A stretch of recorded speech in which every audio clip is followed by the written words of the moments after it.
Last episode, I promised you something.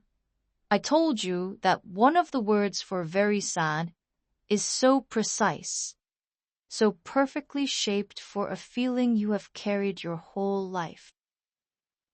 That some people, when they first hear it, feel something shift, not just in their English, in themselves. I don't say things like that lightly. But this word, this one specific word, has no equal in any language I know of.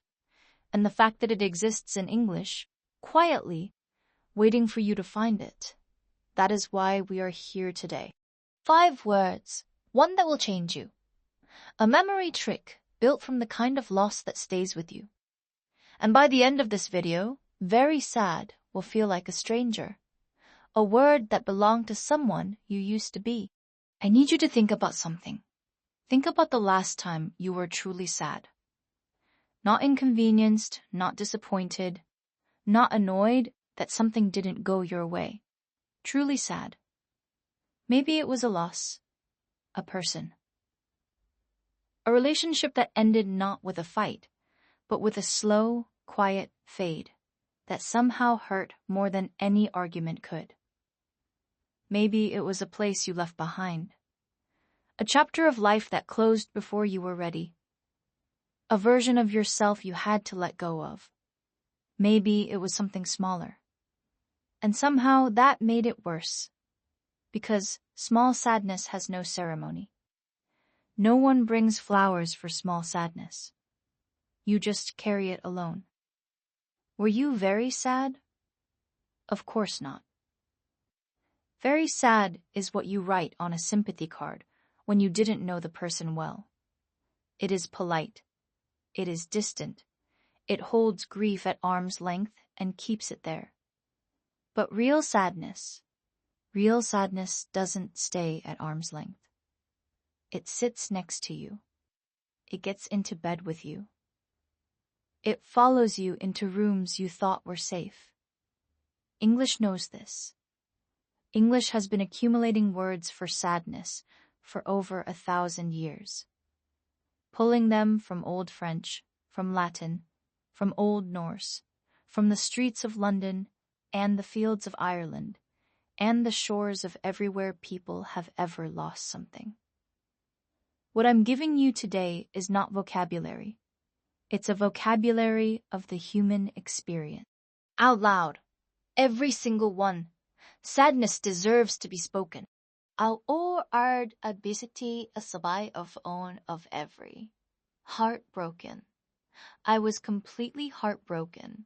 Start here. This is the first replacement for very sad that every learner should own. Heartbroken is not metaphor. Or rather, it started as one, and then it became something more literal than anyone intended. Because when you are truly heartbroken, your chest does something. There is a physical component. Science has confirmed it. The heart actually responds to emotional pain. The English language knew this before the science did. She was heartbroken when he left without saying goodbye. I'm not angry. I'm just heartbroken. That second sentence, the pause before the word, that pause is part of the meaning. Heartbroken needs a moment before it. It earns one. Use heartbroken for loss, for love, for the end of things. What divides, affords you? Devastated. I am absolutely devastated. If heartbroken is personal, devastated is total. To devastate originally meant to lay waste to something, to destroy it completely. A city after a war is devastated.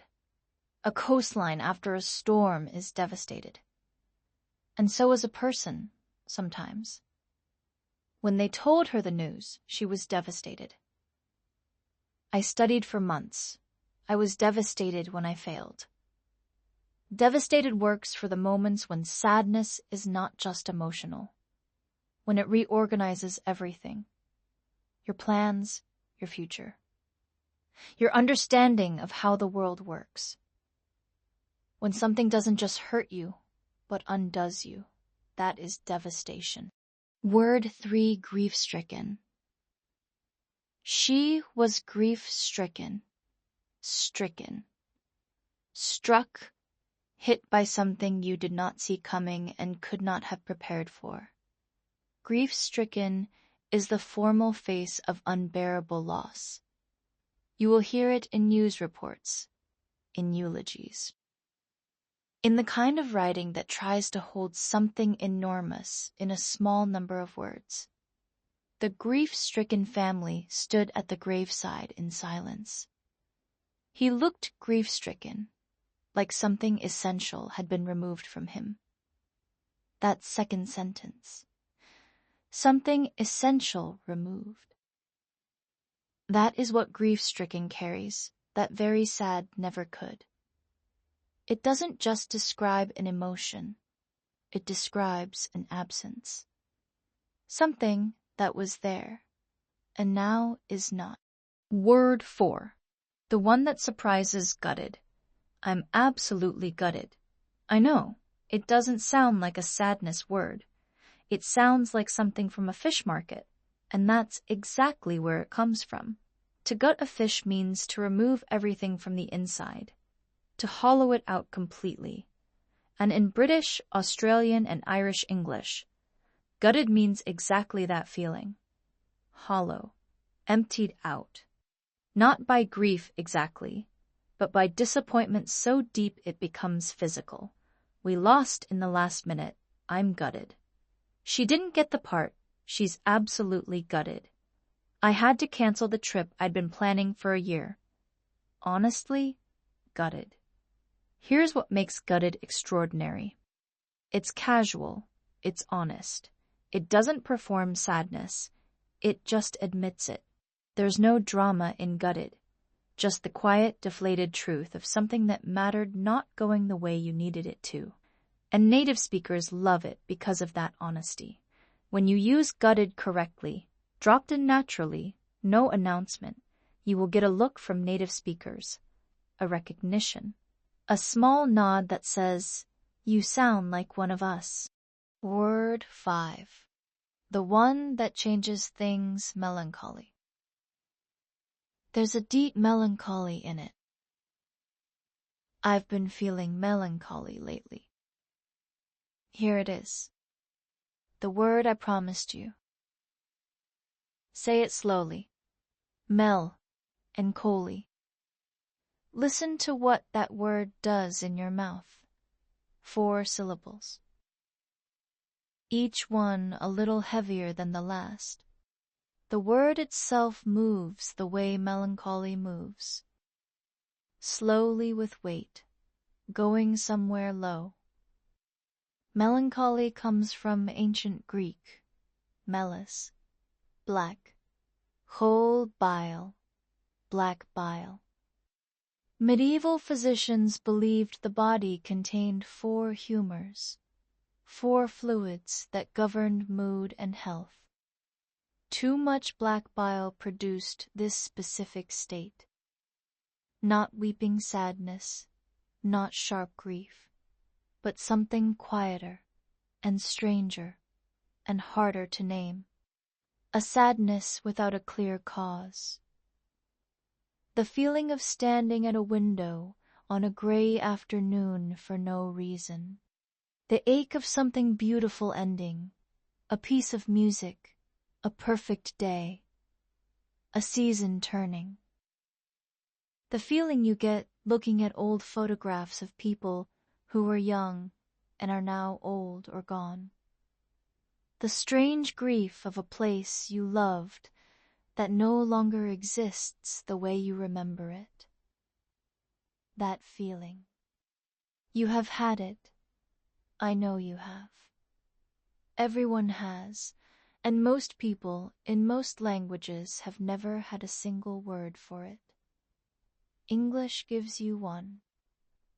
There's something melancholy about the last day of a holiday. He played beautifully. There was a melancholy in every note. I don't know why. I just feel melancholy today. That last sentence is important because melancholy doesn't need a reason. That's part of what it is. It is sadness that has detached itself from its cause, or perhaps never had one. It simply arrives. It sits. It colors everything softly, like light through gray glass. Some people fear this feeling, but writers, musicians, artists, they have chased it for centuries, because melancholy is where some of the most honest, most human, most beautiful things ever made have come from. And now you have the word for it. In English, that word belongs to you now. Carry it carefully. Every episode, I give you a story to hold the words in, a day, a moment, a sequence that puts the vocabulary in the right order inside your memory. Today, I'm giving you something different. I'm giving you a life. Just one small piece of it. A person returns to the town where they grew up. They haven't been back in 15 years. They drive past the school. It's been painted a different color. The tree they used to climb has been cut down. There's a new building where the playground was, standing on the pavement, looking at it. They are not crying. They have no reason to cry. But there is something, melancholy, quiet. Arriving without permission, they go to find the house where their best friend used to live. Knock on the door. A stranger answers. Of course, they knew this would happen, but knowing didn't help. Gutted, hollow, foolish, for expecting otherwise. Later, going through old photographs at their parents' house, they find one. A birthday party. Everyone young. Everyone laughing. 2 of the faces in that photograph are gone now. Grief-stricken. Something essential. Removed. They sit with the photograph for a long time. When they finally speak, they say only one thing. I'm devastated by how fast it all went. Not a disaster. Not a tragedy. Just time, doing what time does. But the person who loved those years, that tree, those faces, they are heartbroken by it. Quietly, privately, completely, melancholy, gutted, grief-stricken, devastated, heartbroken. Not one bad moment, just one honest life, looking back at itself. You will not forget these words. Your challenge this week is the most personal one I've ever given. Think of something that made you sad, genuinely sad.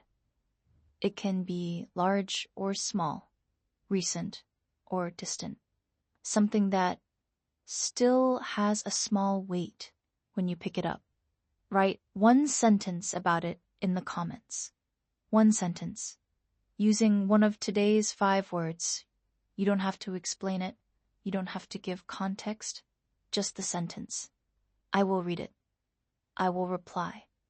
And I promise you, writing it, even once, in a language that is not your first, does something. Something quiet and good. Today, you learned 5 words that replace very sad, and actually hold the weight of what that means. Heartbroken, for love, for loss, for the end of things. Devastated. For when sadness doesn't just hurt you, it undoes you. Grief-stricken. The formal face of unbearable absence. gutted, hollow, honest, human, melancholy, the sadness without a cause, the one that arrives uninvited and stays a while. Next episode, we're doing very surprised. And I'll tell you now, one of those words comes from a language that no longer exists. A language spoken by people who lived over 1,000 years ago. And somehow, impossibly, it perfectly describes a feeling you had last week. Language is extraordinary. I'll see you in the next one. If something in this video stayed with you, subscribe. Because every week, we go looking for the words that already live inside you. You just didn't have them in English yet. Now you do.